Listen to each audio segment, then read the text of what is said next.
क्रिस्त में मेरे प्यारे भाई और बहनों, अ प्रेयर टू बिगिन। परमेश्वर के साथ हम एक छोटी सी प्रार्थना, एक सरल सी प्रार्थना हम कैसे करें। क्रिस्त मेरे प्यारे भाई और बहनों, यीशु मसीह के पवित्र नाम से आप सभी को फादर नॉबर्ट हरमन का प्यार भरा नमस्कार। आज हम विशेष रूप से इस चालीसा के समय में प्रभु के उस क्रूस की यात्रा में शामिल हो रहे हैं। यह समय विशेष रूप से माता कलीसिया ने हमको दिया है कि हम इस 40 दिन तक अपने जीवन को परिपूर्णता की ओर ले जाएं।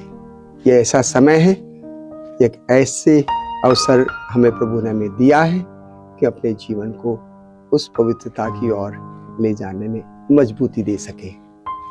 यह समय है हमारे जीवन को भीतर से झांकने का, कि हम ईश्वर को अपने हृदय में देख सकें। यह ऐसा समय है जब हम परमेश्वर के पास लौट आए। तमाम तरह से हम भटक जाते हैं कि हम ईश्वर के उस पवित्रता की ओर, उसके जीवन की ओर कैसे लौट करके आए। तो मैं आप सबको आमंत्रित करना हूं कि आइए हम एक छोटे से रूप में प्रार्थना की शुरुआत करें कि हम प्रभु के साथ हम बने रहें।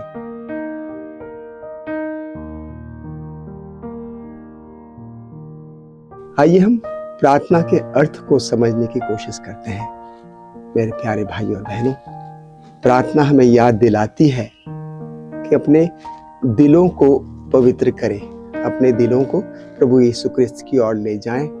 जैसे प्रभु यीशु क्रिस्त ने अपने जीवन काल में उपवास प्रार्थना के माध्यम से अपने पिता से रिश्ते को मजबूत किया कि पिता उनसे क्या चाहता है।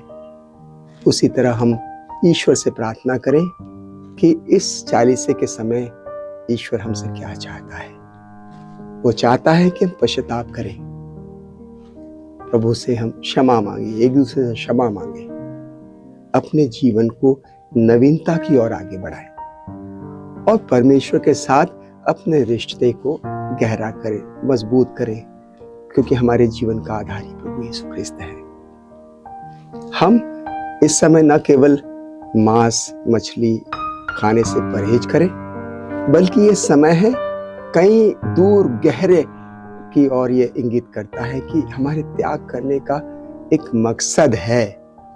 और यह समय है कि अपने जीवन के अंधकार को दूर करें, हमारे जीवन से अहंकार को दूर करें, क्रोध को दूर करें, जलन, ईर्ष्या और पापों की जो आदतें हैं पाप करने की, उनको छोड़ने का प्रयास करें। इसीलिए प्रार्थना हमें ये सोचने के लिए मजबूर करता है कि हमारे जीवन, हमारे हृदय में क्या छिपा हुआ है, हमारे जीवन का सच क्या है। और भी परमेश्वर हमें बुला रहा है, उसका हृदय हमारे लिए खुला है, क्योंकि हमारे जीवन में हम प्रार्थना के माध्यम से अपने जीवन को पवित्रता की ओर ले जा सकते हैं। कई बार हमारे जीवन में बहुत सारे गंदगी से भरा है, हमारा जीवन पाप से भरा है, हमारा जीवन अनेक कामों में उलझा हुआ है, हम मोबाइल में उलझे हुए, सोशल मीडिया में इतने हम मशरूफ या मशगूल हो गए हैं कि हमें कहीं और कुछ दिखाई नहीं देता है। यह ऐसा समय है जो हमें शुद्धता की ओर ले जाता है, ऐसा समय है जो हमें परमेश्वर की आवाज को पहचानने के लिए हमारी मदद करता है। प्रार्थना हमें शांत रहना सिखाता है कि हम अपने हृदय की गहराइयों में हम उस परमेश्वर को देखने की कोशिश करें। यह समय है थोड़ा रुकने का, यह समय है हमें अंदर भीतर झांक कर अपनी जिंदगी को आगे बढ़ाने का। यह समय है जब हम कह सके कि प्रभु मैं तेरे पास लौट रहा हूं। तो ये लौटने का समय है, ये समय है प्रभु के उस सानिध्य को प्राप्त करने का, जब हम अपने जीवन को पवित्रता की धारा में बहा सकते हैं।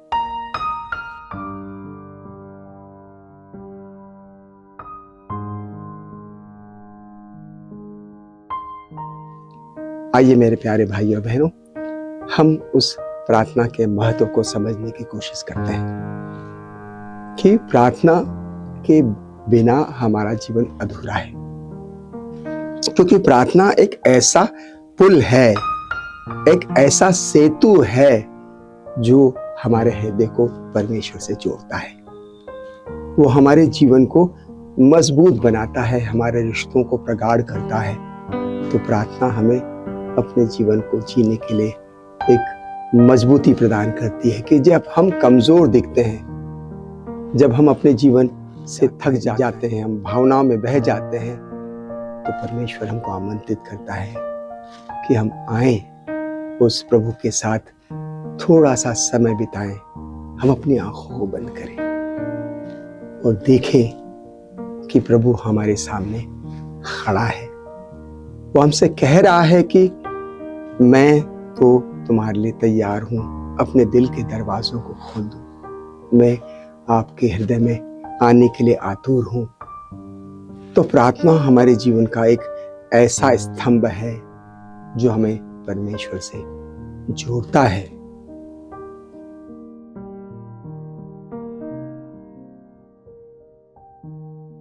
प्यारे भाई और बहनों, हम प्रार्थना की शुरुआत हम सरल रूप से कैसे कर सकते हैं? प्रभु यीशु ख्रिस्त ने अपने जीवन काल में अपने स्वर्गीय पिता से प्रार्थना की, अपने शिष्यों को प्रार्थना करना सिखाया कि हम उस परमेश्वर पर अपनी असीम कृपा, हम उस पर पूर्ण रूप से निर्भर रहें। हमारे सामने, हम प्रभु के सामने खड़े हैं एक विनम्र हृदय को लेकर, विनम्रता से हम प्रभु के पास जाएं। प्रभु से प्रार्थना की शुरुआत में हम प्रभु को अपना जीवन उड़ेल दें कि प्रभु हमारा जीवन आपके हाथों में मैं सौंपता हूँ। मैंने अपने जीवन में जो भी कार्य किए हैं, गलत काम किए हैं, पाप किए हैं, प्रभु पापों से मुझे मुक्ति दिला, मैं क्षमा मांगता हूँ।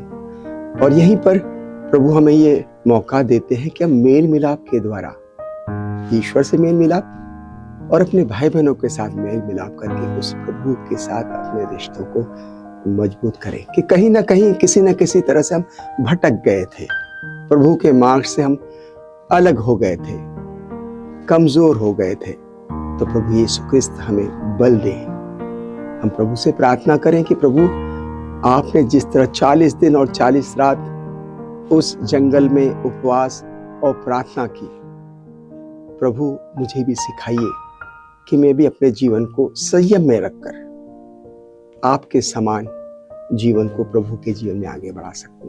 मैं अपने जीवन में शब्दों की शुद्धता, मेरे विचारों की शुद्धता, मेरे जीवन के कार्यों में श्रेष्ठ प्रेम पूर्वक अपने जीवन को आगे बढ़ा सकूं। हम पवित्र आत्मा से कृपा मांगे कि प्रभु हमारे जीवन को पूर्ण करें। पवित्र आत्मा की कृपा से, पवित्र आत्मा की उस फूंक से हमारे जीवन को बदल डालें कि मेरे हृदय की जो कठोरता है वो कोमल बने।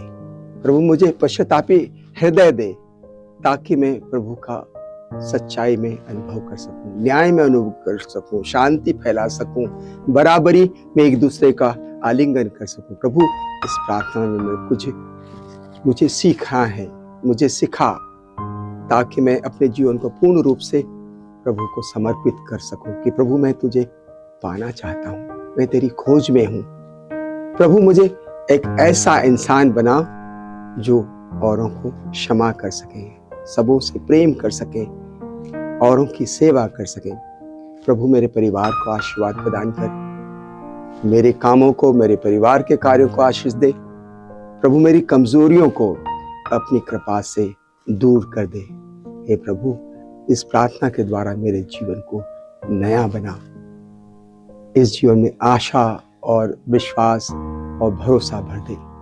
हम ये प्रार्थना करते हैं प्रभु क्रिस्त के नाम से, पिता और पुत्र और पवित्र आत्मा के नाम पर। आमीन।